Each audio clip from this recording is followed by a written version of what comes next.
Hey guys, and welcome back to my channel. For those of you who are new here, hi, I'm Megan. You can call me Meg if you want to.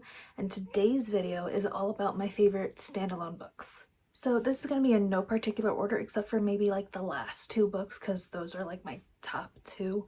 And if you've been on here for a while, you might already know some of the books that I'm going to mention, but let's just get into it. So up first we have The Bookshop on the Corner by Jenny Colgan. This is an adult fiction novel all about our main character, Nina.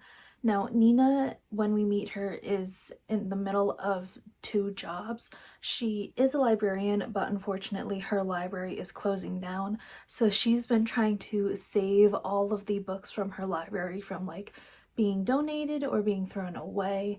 And she decides that with all of the books that she saved from her library, she's going to buy a van and run a bookshop from that van, like a traveling bookshop, because she has this like superpower or special gift for finding the perfect book for strangers, even if that book is something that they weren't looking for.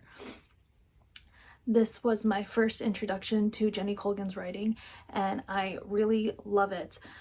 I say this is a standalone, but there is another book called The Bookshop by the Shore that takes place in the same universe, and Nina is in it very briefly, but is about a whole nother character who takes over the bookshop for a time. But like, you don't need to read this one to understand The Bookshop on the Shore or vice versa, so that's why I consider it a standalone. There is a bit of a romance in this as well, but honestly, I think this is a book for book lovers. I think the heart of the story is more of Nina's connection with her clients more than anything else, and just people loving books and finding that connection between people through books. Up next we have Love in Other Words by Christina Lauren. Again, if you've been on my channel for a moment, this should not surprise you. This is my first introduction to Christina Lauren's writing and adult romance, and I absolutely fell in love with it. If you know the story already, I'm just going to repeat it, but I read this book in a day, even though it is 400 pages, and I stayed up until 4 in the morning to finish it. This story is told in dual timeline between our two main characters, Macy and Elliot.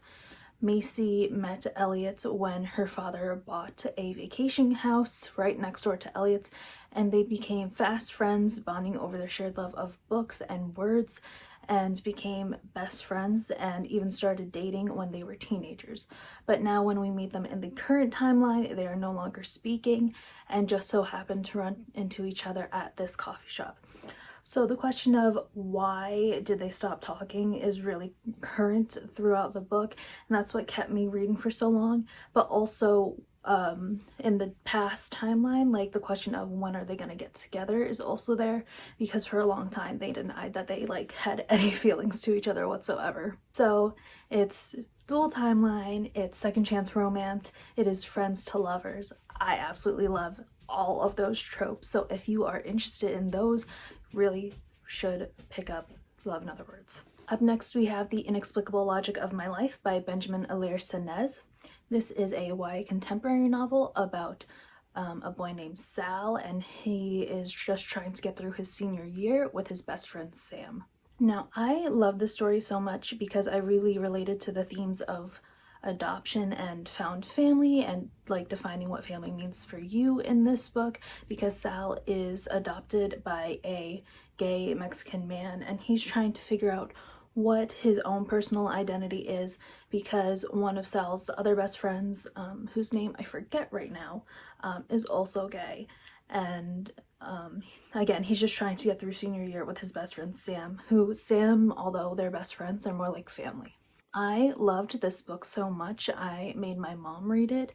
It's a pretty emotional read, and I remember the day my mom finished reading this book, I opened the door to my basement because she was reading down there, and I was like, "Good morning," and I just hear her quietly sobbing. I'm like, "You finished the book, didn't you?" She was like, "Yeah, I did."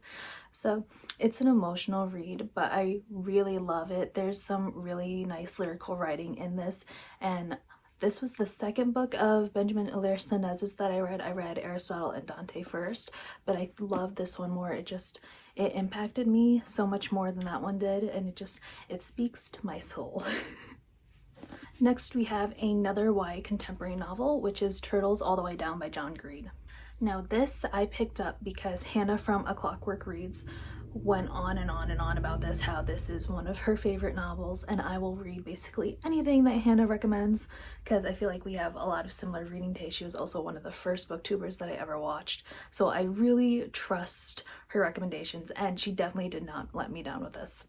Now this book is all about a girl named Azza, and she's just trying to make it through high school along with her best friend Daisy. Now Azza has OCD and anxiety, and a lot of the plot centers around her and how she is dealing with those two diagnoses, and just living her life with those two mental illnesses. There's also a plot with this boy named Daniel that Azza is dating, and they're trying to figure out where his dad went because he turns out missing. That's like the external plot, but the internal plot, and the one that resonated most with me, was Azza's struggles with her mental illness. Like The Inexplicable Logic of My Life, there's a lot of lyrical writing in this, and I remember reading this, taking pictures of certain lines that really resonated with me, and I just want to go back and read this for the first time so I can like mark up this book and write down all of the lines that I love so much. I read this junior year of college. That was like 2018, and it's now 2023, and it still resonates with me so much. So if that says anything, yeah. If you can't tell, but with the last couple of books I've talked about, the theme of like found family and defining for yourself what family is really resonates with me, and that still holds true for our next book, which is Loveless by Oseman. I also read this book in a day last summer. This is about a girl named Georgia who is off to university for her first year along with her two best friends, although they are in separate schools. I guess universities in England have different schools. And she's just trying to figure out for herself what she wants out of a relationship because she has so little relationship experience in high school. And she doesn't really understand why she can't experience the same feelings that her friends have when they were in relationships, or even relate to her friends in the same way when they're talking about wanting a relationship. If you want a book with really great ace rep and just like that journey of discovering for yourself what ace means, I highly recommend this book. And what I love most about this is that it emphasizes that friendships can be just as fulfilling as romantic relationships, and again, that theme of found family. You're not less of a person just because you don't have romantic relationships in your life, and like you can put the same energy that you would have in a romantic relationship into your friendships, and I think that's really beautiful about this book. Okay, we're on to my top 2 favorite books. There's no particular order which one is like number 1 and which one's number 2 because I love them both.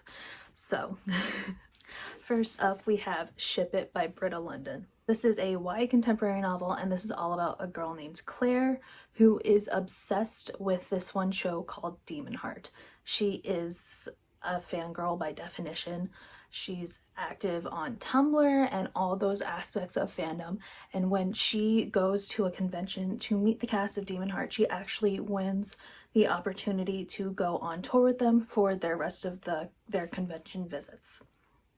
What I love so much about this book is that it's a commentary on fangirl culture and questioning why society looks down on fangirl culture when men put the same amount of energy that fangirls do into their fandoms as men do to like their sports teams.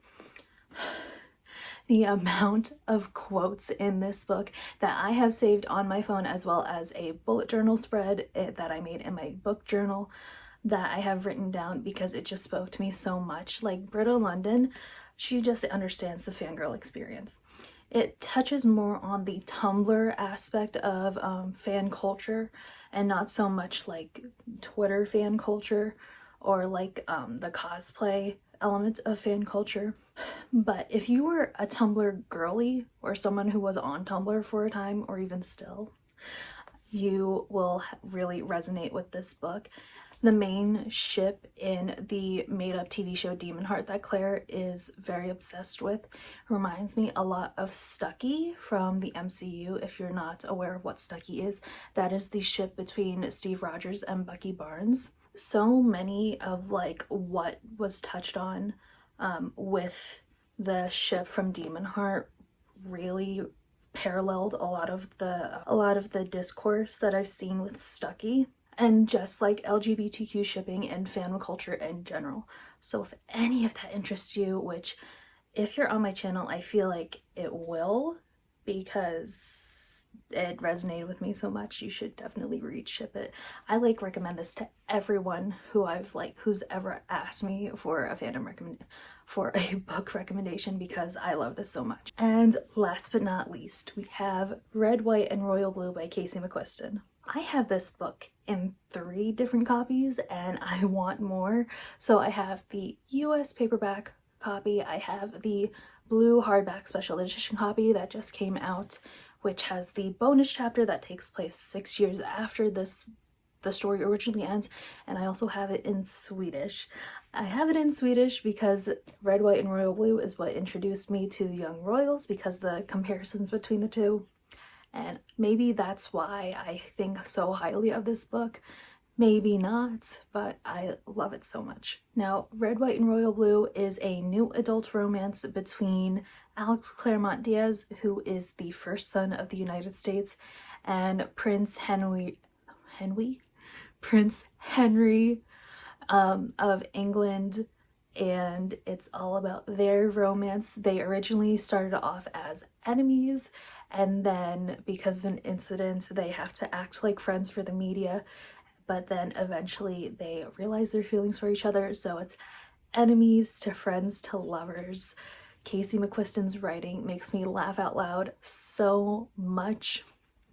It's so good, and the amount of like quotable lines from this novel alone too, I love it so much. Like, history, huh? Bet we could make some. It makes my heart flutter. And it's just a cute rom-com. It's just a cute gay rom-com. Like, what more can you ask for? Amazon Prime is also coming out with a movie based on the book. They have basically finished filming, from what I remember. They finished the initial filming. They just did reshoots in the UK, from what I remember. And Taylor Zakar Perez, who was casted to play Alex Claremont Diaz, he was doing ADR for the movie, so hopefully it's coming out soon. It does not have a release date yet, but I'm hoping it's going to be as good as the book. I want to do a reading vlogs at some point of me rereading this, with the special edition like new chapter that takes place 6 years later, because I enjoyed this book so much. I want to experience rereading it again, because I remember a lot of the main scenes that happen, and then like obviously the entire plot, but like the tiny stuff I want to like reread for like the first time, because I don't remember it again. But with that is it for this video. If you read any of my favorite standalones, let me know in the comments down below, and also let me know what some of your favorite standalones are. If you want to see more of this gorgeous face, make sure to follow me on all of my social media. I'm miss.meganlee on Instagram and miss_meganlee on TikTok. Make sure to like and subscribe if you like this kind of content, and I will see you in my next video.